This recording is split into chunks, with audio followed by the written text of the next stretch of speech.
এক জঙ্গলে একটি বানর এবং একটি নেকড়ের মধ্যে গভীর বন্ধুত্ব ছিল।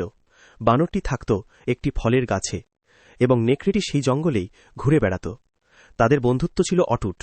বানর তাকে গাছ থেকে পেড়ে সুস্বাদু ফল খাওয়াত, আর বিনিময়ে নেকড়ে বানরকে নিজের পিঠে বসিয়ে পুরো জঙ্গল ঘুরিয়ে দেখাত। একদিন নেকড়েটি তার বন্ধুর দেওয়া কিছু ফল নিজের স্থির জন্য নিয়ে যায়। ফলগুলো খেয়ে নেকড়ের স্থি খুব খুশি হয় এবং বলে, এই ফলগুলো যদি এত মিষ্টি হয়, তবে যে বানর প্রতিদিন এই ফল খায় তার কলিজা না জানি কত সুস্বাদু হবে।